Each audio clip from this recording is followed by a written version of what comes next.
What if I told you that some of the most astonishing stories of faith, sacrifice, and miracles are hidden in books that most Christians have never even read?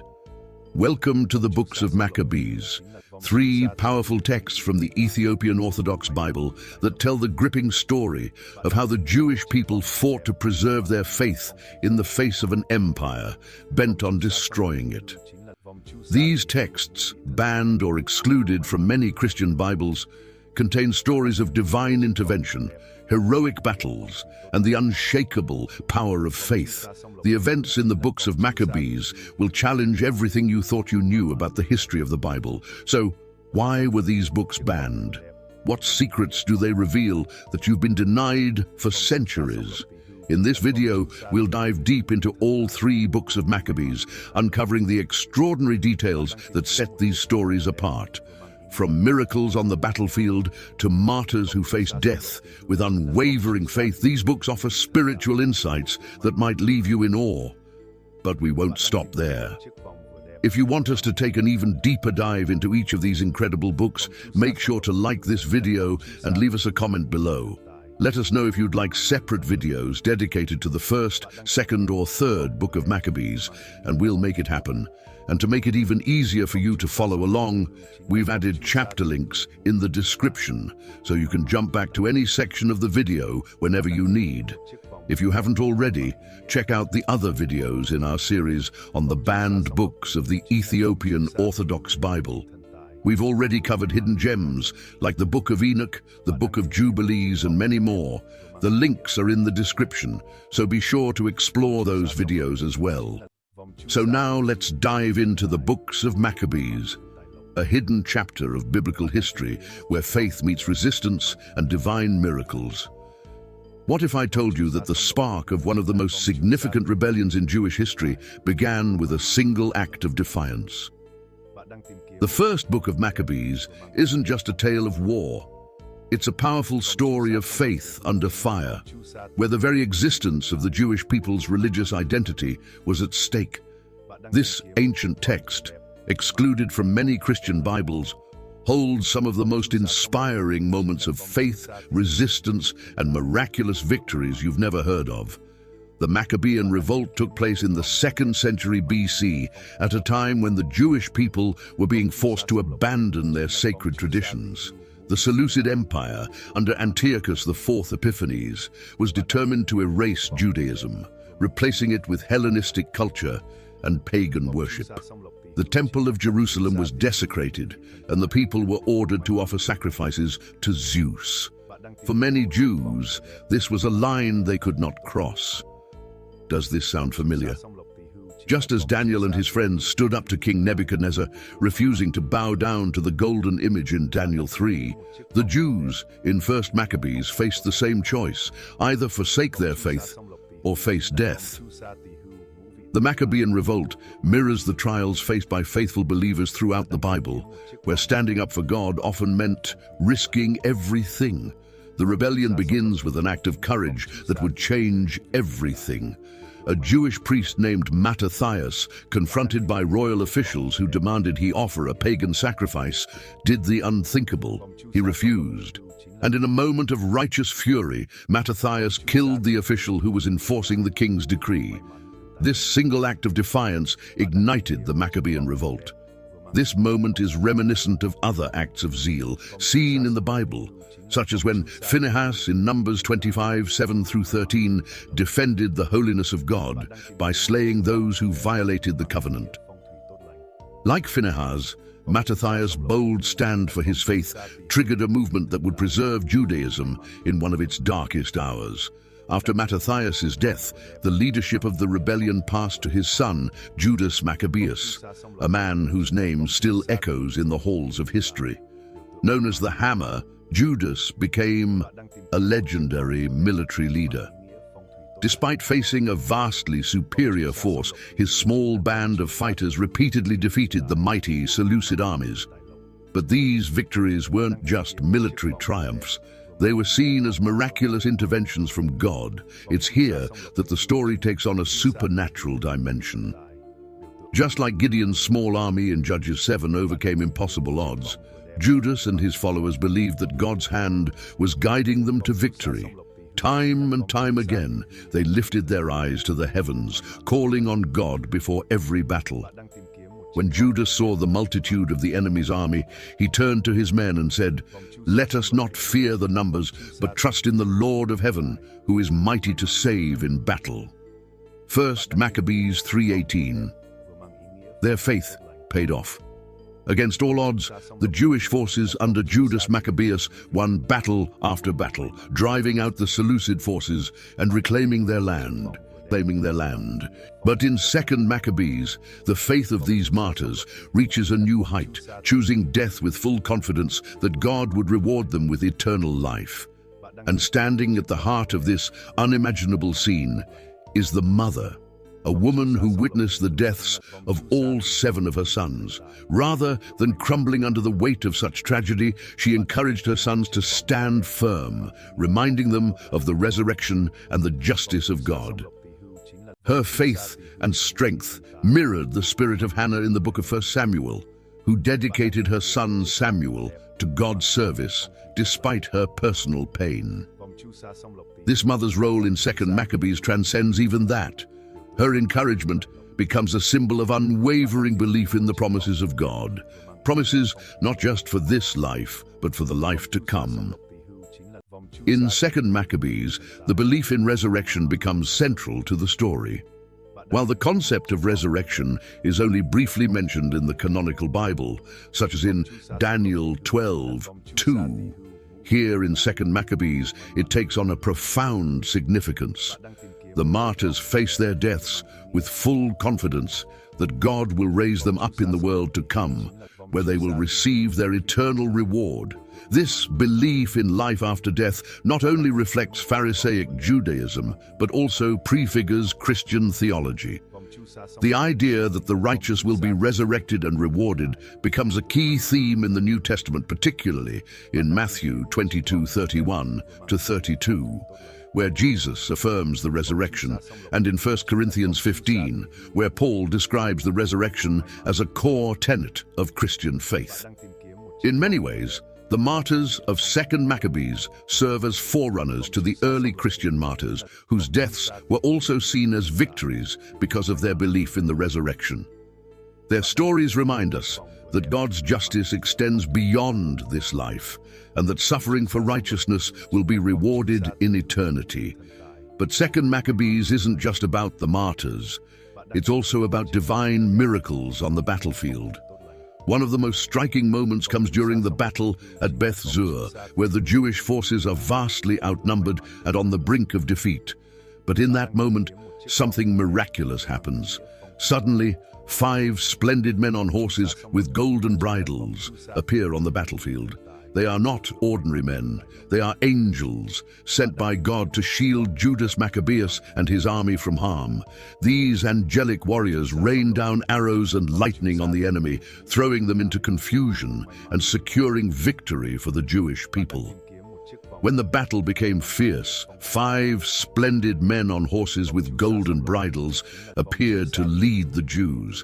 They took Maccabeus in their midst, and shielding him with their armor, they kept him from being wounded. They showered arrows and lightning on the enemy, throwing them into confusion. 2 Maccabees 10:29-30. This scene echoes the angelic interventions seen throughout the Bible, like in 2 Kings 6:17, where the prophet Elisha's servant has his eyes opened to see the heavenly armies surrounding them.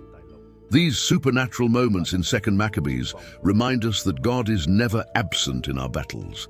His angelic forces are always ready to intervene when faith and righteousness are on the line. Another powerful moment of divine guidance comes when Judas Maccabeus receives a vision of the prophet Jeremiah, who hands him a golden sword and tells him to take it into battle. This sword isn't just a weapon, it's a symbol of God's assurance that Judas will be victorious. Jeremiah stretched out his right hand and gave Judas a golden sword, saying as he did so, "Take this holy sword, a gift from God, with which you will strike down your adversaries." 2 Maccabees 15:16. This vision gives Judas the confidence he needs to lead his forces into battle, knowing that God's favor is with him. It's a moment that echoes other biblical encounters with divine messengers, such as when Joshua meets the commander of the Lord's army in Joshua 5:13-15, assuring him that God is with Israel as they prepare to enter the Promised Land. 2nd Maccabees is more than just a continuation of the Maccabean Revolt. It's a powerful narrative that weaves together the themes of faith, divine intervention, and resurrection. The martyrs who gave their lives for the law of God did so with the belief that they would be vindicated in the afterlife. And the miraculous battles remind us that, even when outnumbered, those who stand with God never stand alone. The stories of 2nd Maccabees deeply influenced early Christian thought, especially the connection between martyrdom and resurrection. The courage of these martyrs and the miracles on the battlefield inspire a faith that looks beyond the suffering of this world, trusting in God's ultimate justice. But as powerful as this book is, the story of the Maccabees doesn't end here. In 3rd Maccabees, we see how God's protection extends beyond the battlefield, delivering his people from political oppression in ways you won't believe. The 3rd book of Maccabees doesn't take place in the land of Israel. In fact, this astonishing story of oppression and divine deliverance unfolds in Egypt, far from the familiar battles of Judas Maccabeus. It's a book that reveals how God's power isn't bound by geography. He protects his people wherever they are, even in exile. And this time, the weapon of choice isn't the sword. It's faith and the miraculous intervention of God. While 1st and 2nd Maccabees focus on the Jewish struggle against the Seleucid Empire in Judea, 3rd Maccabees takes us into the heart of Ptolemaic Egypt, where the Jews face a new kind of persecution, not on the battlefield, but in the political arena. And just when things seem darkest, God steps in, and what happens next is nothing short of a miracle. The story begins with Ptolemy IV, the ruler of Egypt, attempting to force his way into the Temple of Jerusalem, fresh off a military victory against Antiochus III. Ptolemy wanted to enter the Holy of Holies, the most sacred part of the temple, reserved only for the Jewish high priest. His arrogance and disrespect for the Jewish faith would soon cost him dearly. As Ptolemy tried to enter the inner sanctum of the temple, God struck him with paralysis and blindness, preventing him from desecrating the holy place. Humiliated and enraged, Ptolemy returned to Egypt, where he plotted revenge, not just against the Jews in Judea, but against the Jewish population living in Egypt itself. Ptolemy's rage mirrors the same arrogance seen in rulers throughout the Bible.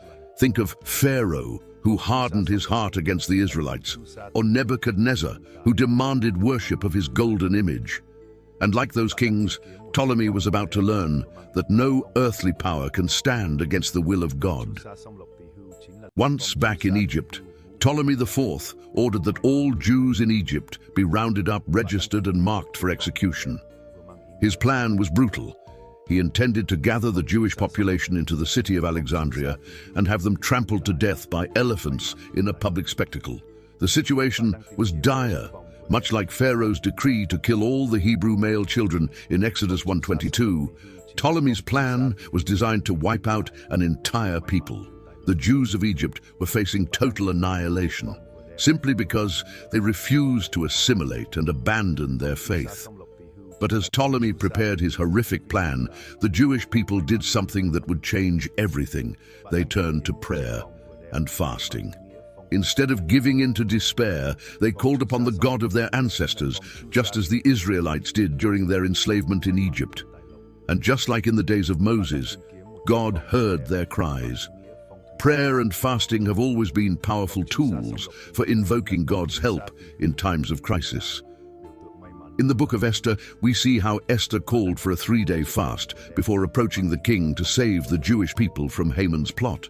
Similarly, in 2 Chronicles 20, King Jehoshaphat called for a fast when Judah was facing invasion, and God delivered them from their enemies.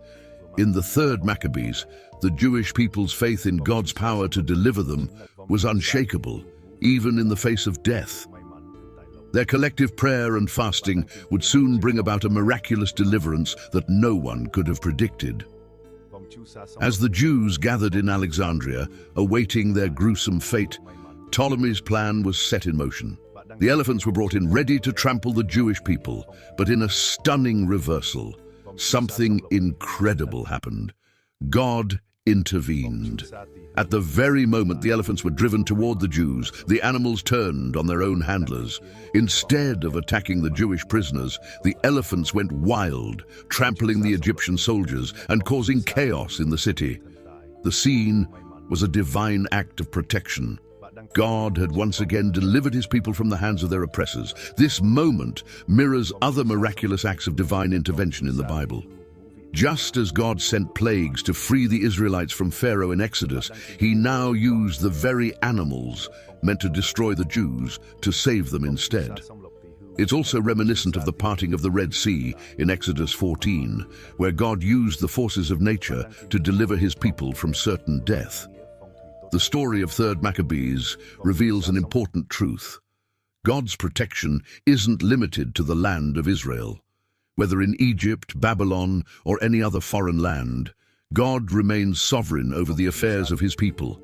No matter how powerful a king or empire may seem, they are no match for the divine protection of the Lord. This theme of God's sovereignty over political systems echoes the visions in the Book of Daniel, where earthly kingdoms rise and fall, but the kingdom of God endures forever. Daniel 2:44. Ptolemy, like Pharaoh and Nebuchadnezzar before him, learned that God's hand cannot be stayed by human power. In the end, Ptolemy IV was forced to abandon his plans and acknowledge the power of the Jewish God. He issued a decree granting the Jews in Egypt freedom to practice their faith without interference, recognizing that their God had delivered them in ways that defied human explanation.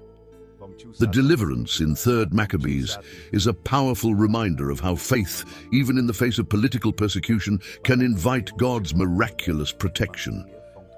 The Jewish people in Egypt didn't fight with weapons. They fought with prayer, fasting, and their unshakable belief in God's power to save them. And once again, God proved that no earthly ruler can stand against his divine will. This story of miraculous deliverance is not as widely known as the battles of Judas Maccabeus, but it carries the same profound message. When God's people remain faithful, he is always ready to deliver them, no matter how impossible the situation may seem. What do you think of the miraculous deliverance in 3rd Maccabees? Does it remind you of other moments in the Bible when God stepped in to save his people against impossible odds? Let us know in the comments below, and if you're inspired by this story of faith, make sure to like and share this video with your friends. If you've been enjoying our deep dive into the banned books of the Bible, don't forget to check out Deep Bible Stories' other videos in this series. We've covered the Book of Enoch, the Book of Jubilees, and so much more. All the links are in the description.